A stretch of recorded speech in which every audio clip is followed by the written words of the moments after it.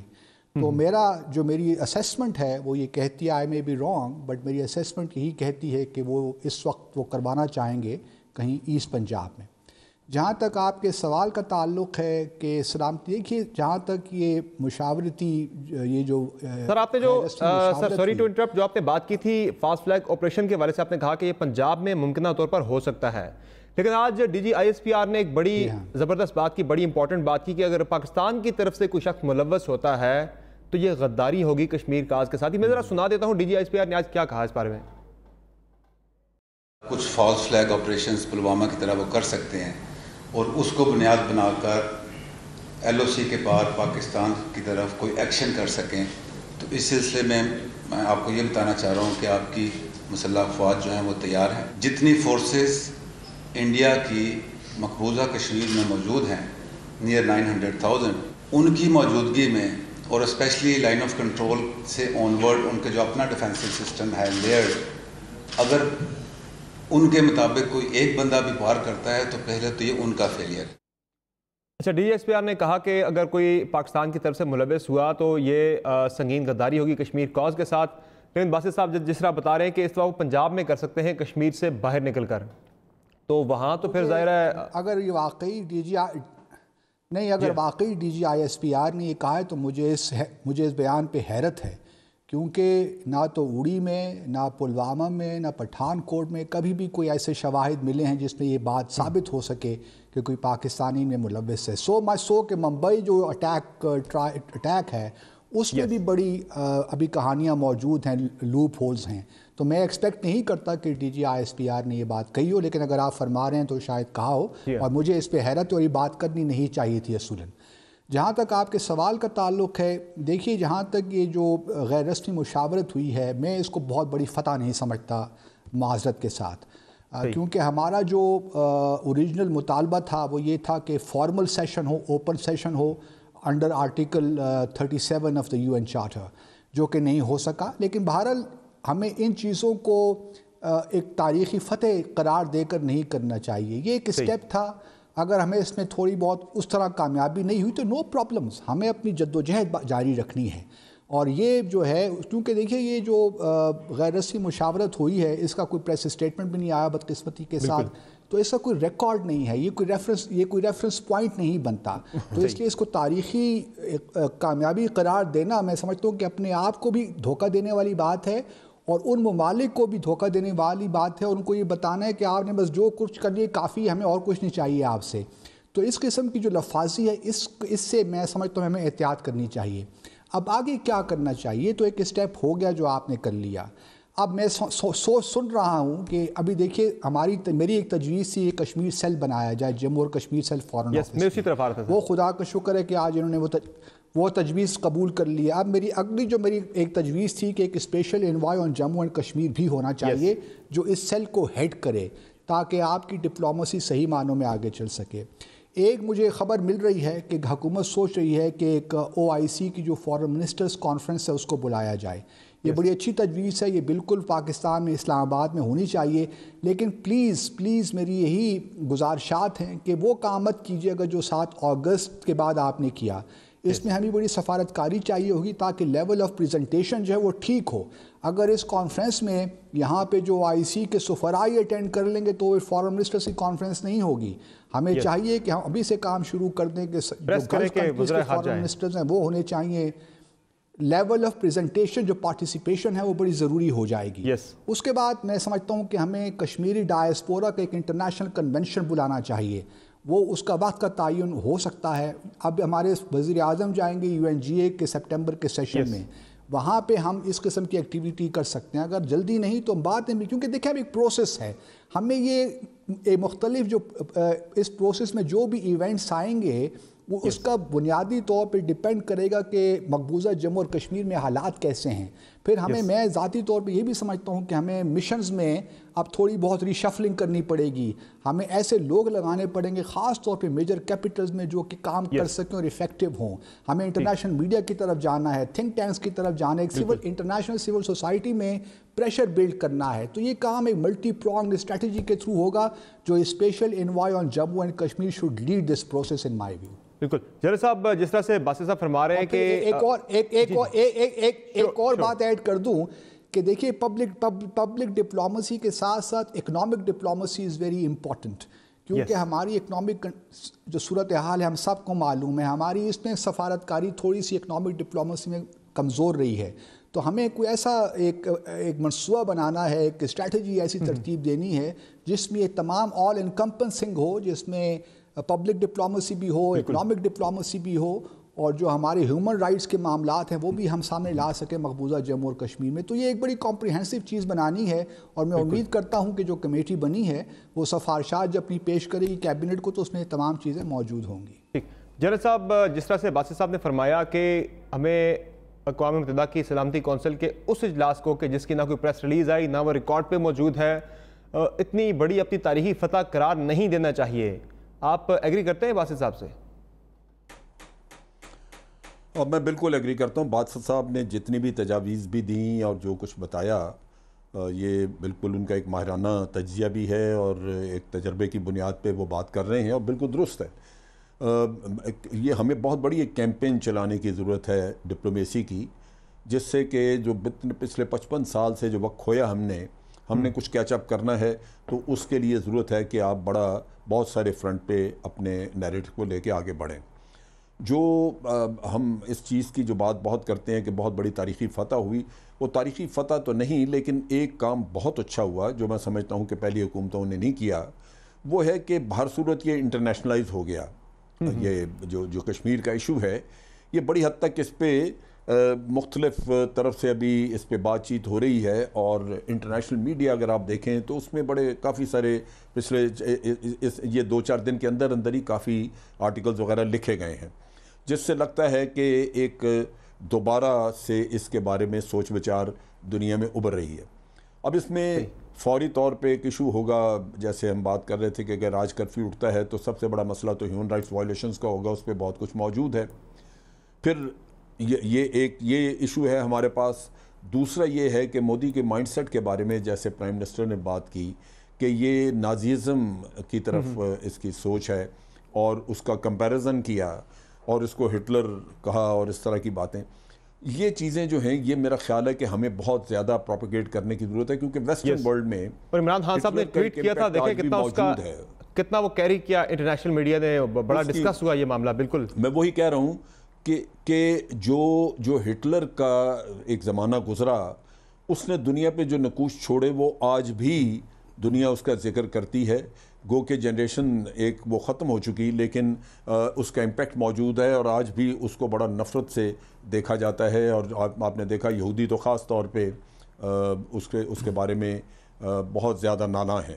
تو میرا خیال ہے کہ یہ بھی ایک کیمپین اس کی بھی ہونی چاہیے جہاں ہم انڈیا میں جو ہندو کاسٹ کا جو آپ کہہ لیجئے کہ ہندو ریسزم جو آپ کو نظر آتا ہے یا ہندو نیشنلزم نظر آتا ہے اس کا، اور اس کی آگے پھر بروٹیلٹیز جو ہو رہی ہیں سوسائٹی میں ان کو بھی سامنے لانا چاہیے. کیونکہ کشمیر میں بھی یہ کچھ ہو رہا ہے، آپ نے دیکھا جیسے لوگوں کی آنکھیں چلے گئیں یہ پیراگنز وغیرہ کے استعمال سے، اس طرح تو وہاں بھی بہت انسانی حقوق کی بہت سنگین خلاف ورزیاں تو ہیں بالکل، جس پر دنیا بولی بھی ہے، بہت بڑی پامالی ہے بالکل. اور آج پاکستان نے جنرل صاحب سے بڑی امپورٹنٹ بات سے آپ نے سینسٹائز کرنا ہے. یس، اور آج بڑی امپورٹنٹ بات کی تھی، وزیر خارجہ نے بھی کہا تھا کہ بائی لیٹرل، جب بھارت بات کرتا ہے کہ یہ بائی لیٹرل معاملہ ہے تو انسانی حقوق کا معاملہ جو ہے وہ بائی لیٹرل نہیں ہو سکتا، چونکہ مقبوضہ کشمیر میں سنگین انسانی حقوق کی خلاف ورزیاں ہو رہی ہیں. اب عبدالباسط صاحب، جب انسانی حقوق کی خلاف ورزیوں کی بات ہوتی ہے تو اقوام متحدہ کی انسانی حقوق کمیٹی جو ہے وہ اگر اس معاملے کو ٹیک اپ کرتی ہے تو ہمارے لیے ایک سٹرونگ کیس نہیں بن سکتا آئی سی جے میں جانے کے لیے؟ بنیاد ہمیں فراہم ہو جائے گی. بالکل، دیکھیے بن تو بالکل دیکھیے، ایسے بھی ہیومن رائٹس کمشنر جو ہیں یو این کے، انہوں نے اپنی پچھلی سال جو جون کی ان کی رپورٹ تھی ان میں تو بڑے انہوں نے گرافک ڈیٹیلز دیے ہیں کہ کس طرح وہاں ہیومن رائٹس کی وائلیشن ہو رہی ہے.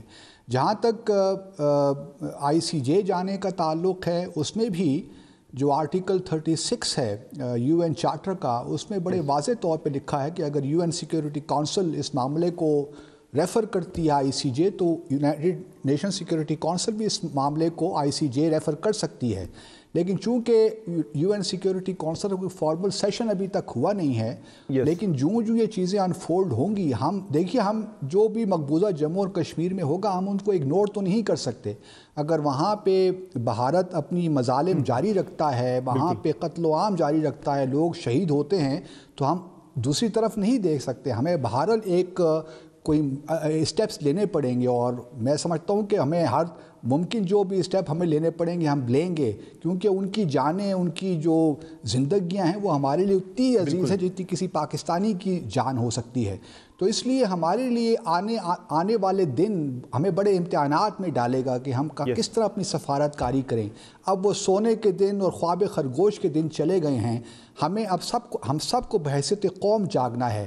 یہ ایک ہماری ساری قوم کی جنگ ہے، اور اس میں ہم نے جد و جہد سب نے مل کے کرنی ہے، چاہے وہ میڈیا ہو، حکومت ہو، اپوزیشن ہو. مجھے بڑا افسوس ہوا کہ اپوزیشن جو میں سیاہ کے موقع پہ ہمیں اپوزیشن کہیں نظر نہیں آئی. ہمارے اختلافات اپنی جگہ پہ، ہم سب کچھ سیاسی اختلافات کر سکتے ہیں، لیکن جب جموں اور کشمیر کا معاملہ ہے، یہ ریاست کا معاملہ ہے، کسی ایک پارٹی کا معاملہ نہیں ہے، یہ پی ٹی آئی کا، پی ایم ایل این کا معاملہ نہیں ہے. اس لیے ہمیں یکجان ہو کے اس کو کرنا ہے. اور ہم یقیناً اگر خدا نہ خواستہ حالات بگڑے تو ہم نہ صرف یو این سیکیورٹی کونسل جائیں گے بلکہ ہیومن رائٹس کونسل بھی ہمارے راستے کھلے ہیں. ہمیں جانا چاہیے فوری طور پہ وہاں پہ ہم خود چلے جائیں ہیومن رائٹس کونسل کے اندر، ہم چلے جائیں ہیومن رائٹس کمیٹی کے اندر کہ وہاں معاملہ ٹیک اپ ہوتا ہے تو ایک اسٹرانگ بیس ہمیں مل جاتی ہے آئی سی جے میں کیس پریزنٹ کرنے کے لیے. دیکھیے ہمیں سب کچھ کرنا ہے، لیکن ہمیں ہر چیز کو ایک دوسرے کے ساتھ لنک کر کے آگے چلنا ہے. اگر آپ ایک کائنڈ آف ڈیٹیچڈ ایکشن لیں گے تو اس سے پھر وہ اسٹریٹجی جو ہے نا وہ صحیح، اس کو آپ امپلیمنٹ نہیں کر پاتے. تو میرا اپنا خیال یہ ہے کہ ہمیں ویٹ کرنا چاہیے. سفارشات جو ہیں یہ تمام پہلو اس میں آئیں گے، اور جب ہم ایک باقاعدہ اسٹریٹجی بنا لیں، اور یہ بات یاد رکھیے کہ کوئی اسٹریٹجی کمپلیٹ نہیں ہوتی جب تک کہ اس کا جو امپلیمنٹیشن ایسپیکٹ ہے وہ کلیئر نہ ہو کہ آپ نے اس اسٹریٹجی کو ایکسیکیوٹ کس طرح کرنا ہے. اور وہ ایکسیکیوشن تب تک نہیں ہو سکتی جب تک ایک آرگنائزیشن اسٹرکچر اس کو سپورٹ نہ کرے. تو یہ تمام چیزیں بڑی امپورٹنٹ ہیں میرے حساب سے. اگر میں اس جگہ بیٹھا ہوں تو میں تمام چیزوں کو دیکھوں، کیونکہ یہ ایک دن کا واقعہ نہیں ہے. اب یہ 6 مہینے بھی لگ سکتے ہیں، 6 سال بھی ہو سکتے ہیں، 60 سال بھی ہو سکتے ہیں. یہ ایک پروسیس ہے، اور جب تک ہم کشمیریوں کو ان کی آزادی نہیں دلا دیتے اس وقت تک اور پھر ایک اور بات بھی جو لوگ ابھی جنرل صاحب نے فرمایا بڑی معذرت کے ساتھ، دیکھیے ہمیں یہ نہیں کہنا چاہیے کہ اس جو مشاورت ہوئی ہے اس کی وجہ سے معاملہ انٹرنیشنلائز ہو گیا ہے. یہ معاملہ شروع دن سے انٹرنیشنلائزڈ ہے. ہماری کوتاہیاں ہو سکتی ہیں لیکن ایک ورلڈ ایشو ہے، انٹرنیشنل ڈسپیوٹ ہے، انٹرنیشنل ریکگنائزڈ ڈسپیوٹ ہے. اس لیے ہمیں ان چیزوں میں نہیں پڑنا چاہیے کہ اس میں ہماری یہ کوتاہی تھی کہ ہم اس کو لائیو نہیں رکھ سکے ہم اسے.